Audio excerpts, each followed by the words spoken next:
حسن نثار صاحب کی محبتوں اور عنایات میں سے ایک علامہ مولوی سعید اظہر سے ملاقات اور تعارف ہے کہ آگے دلوں میں اترنے کا جادو تو اس کے پاس ایسا تھا کہ گیا ہے تو یوں لگتا ہے دل کے مکان کا وہ کونا ہی خالی ہو گیا ہے۔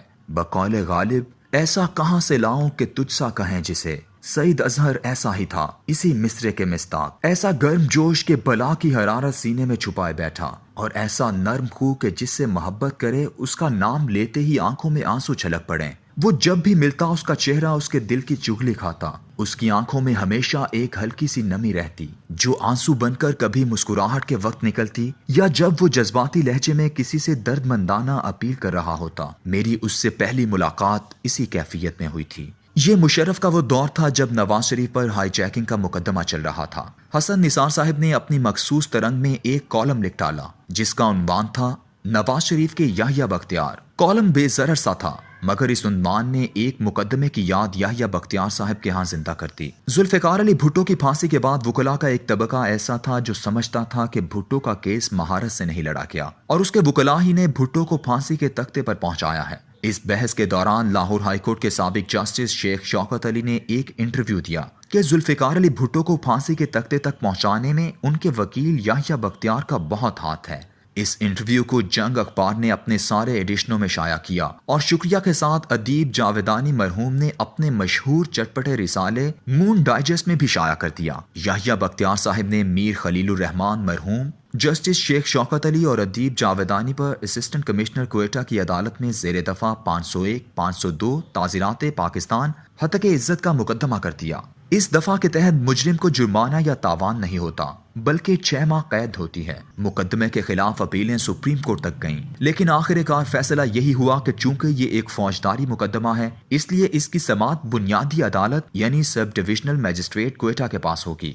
یہ اپریل 1988 کا واقعہ ہے کہ جب یہ مقدمہ کوئٹہ آیا اور اس وقت میں اسسٹنٹ کمشنر اور سب ڈویژنل میجسٹریٹ کوئٹہ تھا۔ ابھی 2 ایک پیشیاں ہی ہوئی تھیں کہ ضیاء الحق کی 17 اگست 1988 کو شہادت ہو گئی۔ یحییٰ بختیار الیکشن میں امیدوار بن گئے اور پھر وہ ہوا جو سارے مقدموں کے ساتھ ہوتا ہے، تاریخوں پر تاریخیں پڑھنے لگیں۔ اس مقدمے کی دستاویزات میں 30 صفحات پر مشتمل ذوالفقار علی بھٹو کی ایک تحریر بھی تھی جسے یحییٰ بختیار صاحب نے ان پر بھٹو کے اعتماد کے ثبوت کے طور پر پیش کیا تھا۔ اس تحریر کا بھٹو صاحب نے خود لکھا تھا، راپ رانگ یحییٰ بختیار۔ یہ تحریر ان کی پھانسی کے چند دن پہلے کی تھی جس پر غالباً انہوں نے دستخط کے ساتھ 29 مارچ 1979 لکھا تھا۔ تحریر سے پریشانی اور اضطراب نمایاں تھا کہ اس میں بار بار قطر بیان کی گئی تھی اور بہت کچھ مارجن میں بھی لکھ کر لائن سے اشارہ کیا گیا تھا کہ یہاں لکھ دیا جائے۔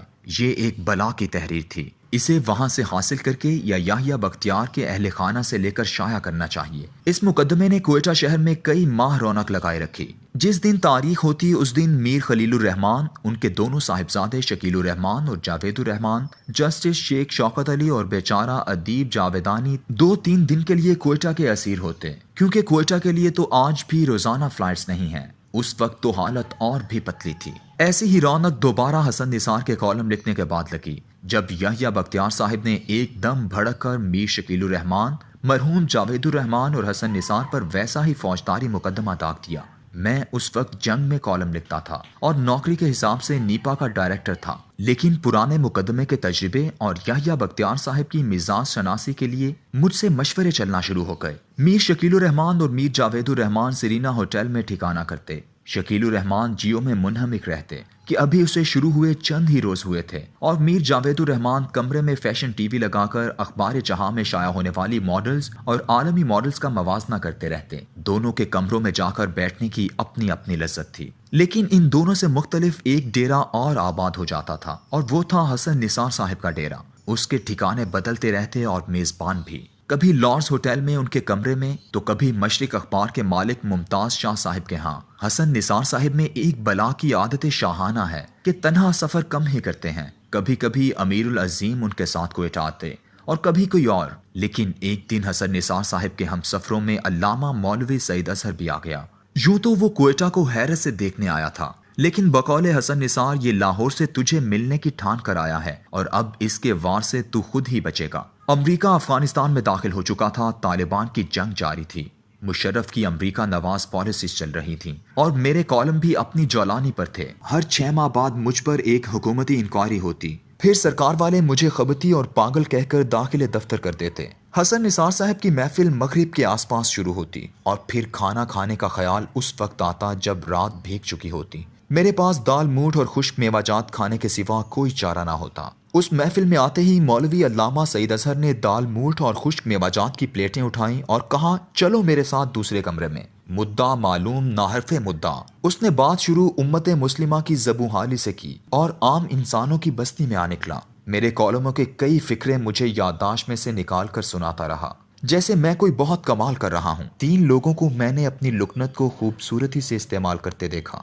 ایک منو بھائی، دوسرا نوابزادہ غضنفر گل اور تیسرے علامہ سعید اظہر۔ بقول یگانہ بات ادھوری مگر اثر دونا، اچھی لکنت زباں میں آئی۔ یہ سب کچھ کہنے سننے کے بعد وہ ایک دم کھڑا ہو گیا، ہاتھ جوڑے اور ایک دم موٹے موٹے آنسو آنکھوں میں لاتے ہوئے زور سے بولا، اور یا مقبول جان، اس قوم پر رحم کرو، یہ تمہیں پڑھتے ہیں تو رات کو سو نہیں پاتے۔ سارے لوگ مرنے کے لیے یا ماتم کرنے کے لیے پیدا نہیں ہوتے، بخش دو ان لوگوں کو۔ میں نے خود ساختہ اس کو اٹھ کر گلے لگا لیا اور پھر ہم کتنی دیر تک ایک دوسرے سے گلے مل کر ہچکیوں سے روتے رہے۔ اس نے آنسو صاف کیے، منہ میں پستہ رکھا اور کہا، آپ واپس پنجاب چلو، آپ کو سخت جان پشتونوں نے خراب کر دیا ہے۔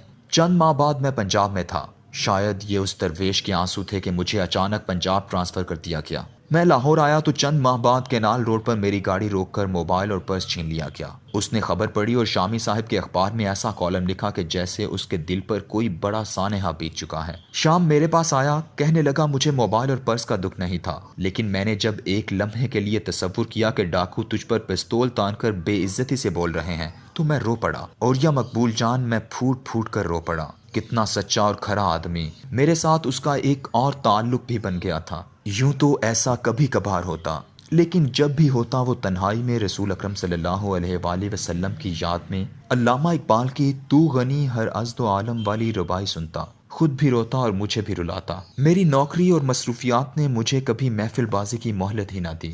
کاش ایسا ممکن ہوتا تو میں اس اللہ کی ذات پر متوکل رہ کر زندگی گزارنے والے سعید اظہر کے گھر کا طواف کرتا رہتا۔